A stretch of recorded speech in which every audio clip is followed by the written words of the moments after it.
వాళ్ళ మీద press meet పెట్టినప్పుడు ఏమన్నా కేసీఆర్ గారికి నష్టం చేసిన పార్టీ ఉంటే ఎంత పోతే ఎంత అన్న. సోషల్ మీడియాలో ఉన్న బీఆర్ఎస్ పార్టీ కొంతమంది దుర్మార్గులు ఉన్నారు, సోషల్ మీడియా వెంగు చూసేటోళ్ళు. వాళ్ళ ముంగట విషయం కట్ చేసిరు, ఏది కేసీఆర్ గారికి నష్టం చేసిన అనే విషయం కట్ చేసి బీఆర్ఎస్ పార్టీ ఉంటెంత పోతెంత నేను అన్నా అని చెప్పి ప్రచారం చేస్తున్నారు. నాదే పార్టీ, బీఆర్ఎస్ పార్టీ. 20 ఏళ్ళు నేను కష్టపడ్డా. నేను తెలంగాణ జాగృతి పెట్టి ఇండిపెండెంట్గా పనిచేసినప్పుడు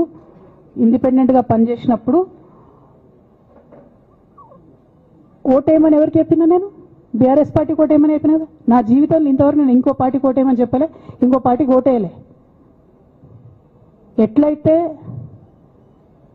కంప్యూటర్లో హార్డ్వేర్ ఉంటుందో అది బీఆర్ఎస్ పార్టీ, సాఫ్ట్వేర్ తెలంగాణ జాగృతి.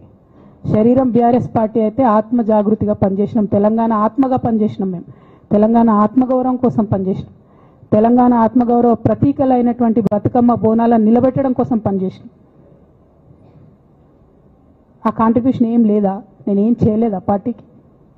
నిజామాబాద్లో చికెన్ గున్యా వచ్చి బాధపడుతుంటే గల్లీ గల్లీ గల్లీ తిరిగి 2018లో ఒక్కొక్క ఎమ్మెల్యేకు ఎంత తిరిగినా అన్నది అక్కడ నిజామాబాద్ ప్రజలకు తెలుసు. ఏం కాంట్రిబ్యూషన్ లేదా అన్నది? ఓన్లీ హరీష్ అన్నది సంతన్నదే ఉన్నదా కాంట్రిబ్యూషన్? వీళ్ళు మేకవనే పులులు నాన్న, వీళ్ళు మీ ముంగట నటిస్తారు అంతే. బయట వాళ్ళ నిజస్వరూపం వేరేలాగా ఉంటుంది. యాజ్ అ డాటర్గా రిక్వెస్ట్ చేస్తున్నా, ఒకసారి ఆలోచన చేయండి వాళ్ళ గురించి.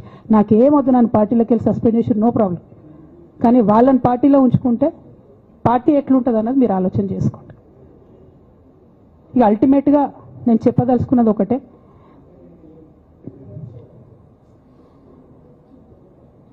కలికాలం కాబట్టి అబద్ధాలు చెప్పేటోళ్ళది, మోసం చేసేటోళ్ళది నడుస్తుంది. టెంపరీగా వాళ్ళది నడుస్తున్నది, వాళ్ళది నడిచింది, విజయం సాధించారు కాబట్టి ఇవాళ సస్పెన్షన్ నాకు వచ్చింది. బట్ నేను ఇదివరకు చెప్పినా మళ్ళీ చెప్తున్నా, నేను కర్మ సిద్ధాంతాన్ని నమ్ముతా. ఖచ్చితంగా ఇంతకు ఇంత దేవుడు వాళ్ళకు అనుభవింపజేస్తాడు, అందులో ఏం ఆలోచించాల్సినటువంటి అవసరం లేదు. Thank you. జై తెలంగాణ, జై కేసీఆర్, జై తెలంగాణ, జై కేసీఆర్.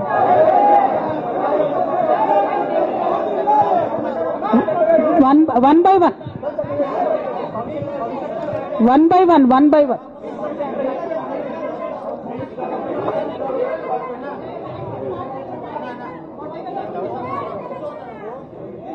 ఒక 1 మినిట్ హిందీలో చెప్పేసే అన్న, బయట నేషనల్ మీడియా మిత్రులందరూ అడుగుతున్నారు. ఒక 1 మినిట్ హిందీలో చెప్పేస్తా.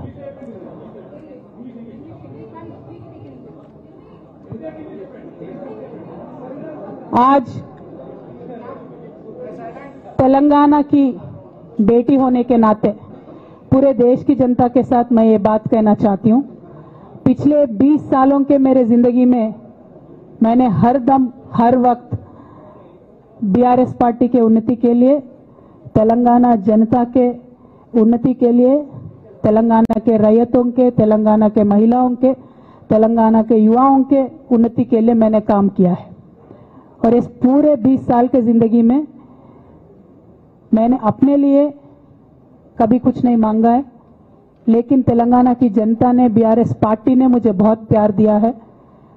मेरे पिताजी ने मुझे सांसद बना के दिल्ली भेजा है, मुझे एमएलसी का मौका भी पार्टी ने दिया है, जिसके लिए मैं पार्टी का, मेरे पिताजी का, बीआरएस पार्टी का, पूरे परिवार का, तेलंगाना के आवाम का भी बहुत ही ज़्यादा मैं आभारी हूँ. लेकिन जो भी मुझे रिस्पॉन्सिबिलिटी दिया गया था, मैंने पूरे शिद्दत के साथ काम किया है. कभी भी मैंने तेलंगाना के लोगों के खिलाफ काम नहीं किया है. लेकिन आज चंद लोग बीआरएस पार्टी में, हमारे आसपास पिताजी के इर्द गिर्द थोड़े लोग, जिनके जो वेस्टेड इंटरेस्ट है, जिनको अपनी ही फायदा की जो सोच है, ऐसे लोग बीआरएस पार्टी में उनका लीड रोल हो गया है. और उनके वजह से उन्होंने मेरे पिताजी के ऊपर, मैं ऐसा मानती हूँ, दबाव बना के मुझे पार्टी से निकालने का काम किया है. लेकिन अल्टीमेटली मैं ये मान के चलती हूँ कि मैं तेलंगाना की बेटी हूँ. मैं जब तेलंगाना में आके तेलंगाना के आंदोलन में शामिल हो गई, मैं रास्ते पे चली, मैंने लाठी खाई, मैं जेल भी गई. हर तरीके का जो भी कोशिश हो सकता है तेलंगाना के अलग रियासत हासिल करने के लिए, मैं वो तमाम कोशिशों में शामिल थी. मैं तो आंदोलन से आई हूँ, इन्होंने अभी मुझे पार्टी से सियासत से निकालने का काम किया है तो मैं फिर आंदोलन में चली जाऊंगी। लेकिन मैं बीआरएस पार्टी से, हमारे पिताजी से यही रिक्वेस्ट करना चाहती हूं कि आपके इर्द गिर्द जो लोग जमा हुए हैं उनकी नीयत के बारे में आप सोचिए। क्या वो पार्टी के लिए काम आएंगे? आप इसके ऊपर गौर कीजिए। हमारे परिवार को तोड़ने का काम उन्होंने आज किया है। बीआरएस पार्टी के परिवार को तोड़ने का काम आज उन्होंने किया है। और ये किसके फायदे के लिए उन्होंने किया है? तेलंगाना के आवाम के फायदा के लिए उन्होंने नहीं किया है, उनके खुद के फायदा के लिए किया है। तो मैं मेरे पिताजी से, बीआरएस पार्टी से यही रिक्वेस्ट करना चाहूंगी कि ऐसे लोगों को पहचानिए, उनकी असली रूप आप पहचानिए और उनके ऊपर जो भी एक्शन हो सकता है वो लीजिए।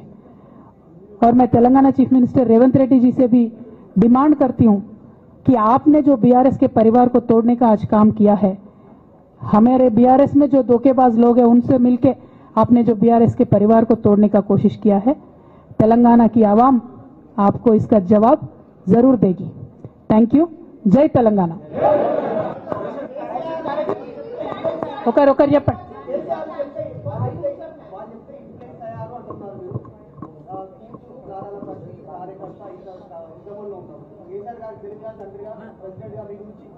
ఓకే, ఇంకా ఎవరైనా చెప్పండి।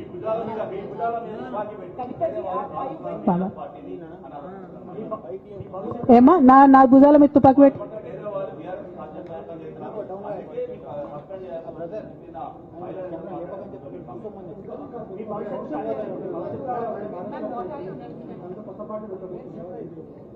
Okay. I got your question. Rahul ji.